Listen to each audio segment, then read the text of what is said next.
Hey guys, my name is Bionic and welcome to another video. Now before I do anything, I need to disclose that this will be the last video I'll be making on the subject of Bionicle.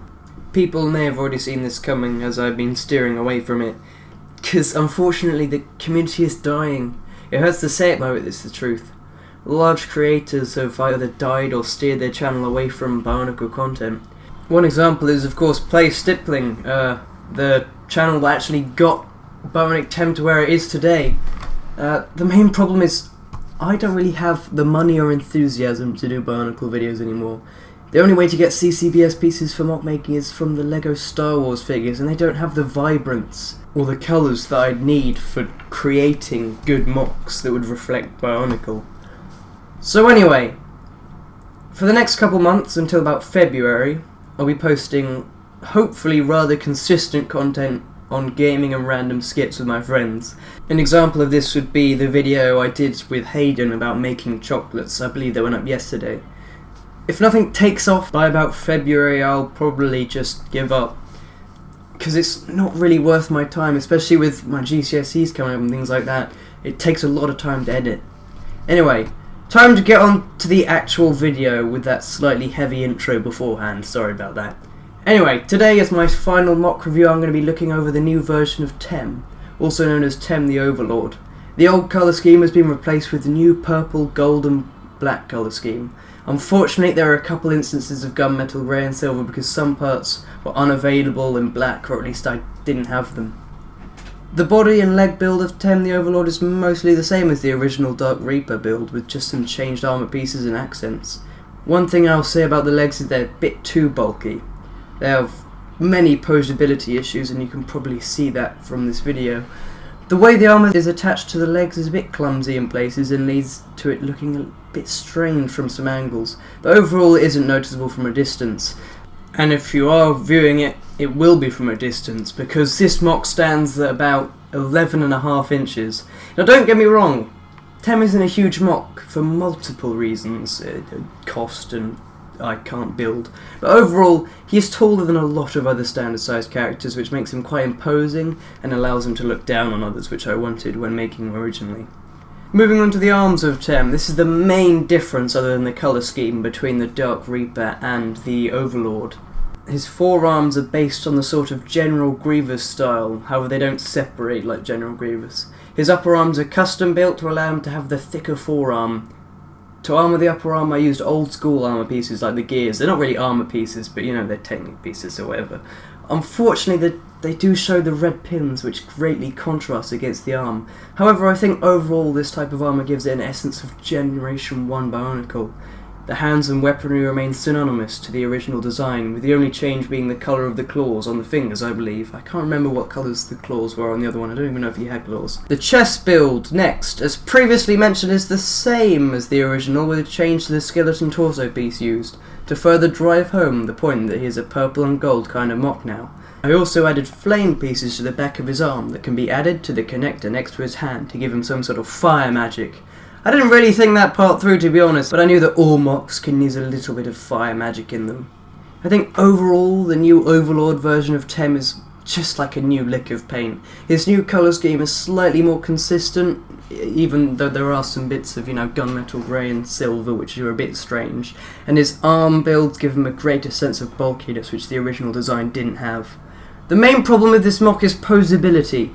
The increased friction in the arms makes it much harder to put him in the right position, and the legs are always difficult to move, and that was consistent with the original one. Because he has the big sort of Umarak extended legs from back in 2016. Luckily, the increased friction allows him to stand fairly easily. However, animating with a MOC like TEM would no doubt be difficult. I think I did it once with the Play Stippling animation, and even then it was hard without the arms on. The problem is that the leg supports have a tendency to go in strange positions that, as previously mentioned, look very odd on video and can look strange from certain angles. Anyway, there was the review on TEM. How long did that take me? 4 minutes. Yeah, this MOC review is a much faster one, mainly because I'm not rambling about. I have myself a script that I'm looking at. Anyway, that was the review on TEM, as I said. Before I go, I just wanted to show a bit of the MOC that went unknown for quite a while and made everyone confused with the weird, what is it called, When Heroes Fall trailer thing. This MOC is called Electrode the Fiend and was first shown in the MOC preview The Unknown video. There is little that I can add, as the only thing that's changed since the preview was the huge amount of masks located around his body. I believe these are all the 2016 masks plus the 2015 Mask of Creation. You know, masks using as armour, as some people might know, very difficult to do, mainly because they're not attached very well, they fall off. So again, this is the sort of one that isn't for moving around too much because it will just fall apart everywhere. The reason why this guy has all the masks is because he stole them for all the Toa and also Tem. This is going to be the original concept behind the Rise of Tem Season 2. The video When Heroes Fall was teasing at it. However, I kind of scrapped the idea because I lost the ability to record with my good camera, so currently I'm using, you know... Anyway, Electrode has a custom torso that allows him to have two heads and connection points for masks at the back. That's basically him. Unfortunately, he doesn't really have a backstory because of the cancelling of TROT2. He didn't really need one now, or he doesn't need one anymore. The only reason I didn't already scrap him was because he could be in this video, so I could explain it to people what happened. Because I obviously haven't posted in a while. Also, I no longer have the spin... Okay, the reason why I'm currently recording this on the floor with my Christmas tree is because the spinning thing that I used to have them on, don't have that anymore. The actual cabinet thing that I did all my videos on top of also gone. Even the Bionic Tem logo has disappeared. It was a bit of a shame. Anyway, thank you if you've watched it all the way through to this point.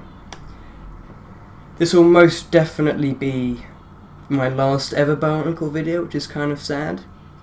It kind of depends on if something happens, like the restart of Hero Factory or Bionicle, but I doubt that because of the horrible economic failures that LEGO have had when trying to do it. Yeah, even then, I have a doubt about making videos, as I don't have a lot of money to buy them, because I've spent it all on a gaming computer, as you probably noticed from the previous gaming videos. I might do a video on it later on if you want me to do that. I'll be doing, obviously, gaming videos and skits, as I've previously mentioned as well. Anyway, we're basically done now. I have not got much else to say. So, Merry Christmas, everybody. I believe this should be going up on Christmas Eve. So, Merry Christmas. Have a good tomorrow. If you're not watching this on Christmas Eve, why weren't you on this video earlier? This is horrible.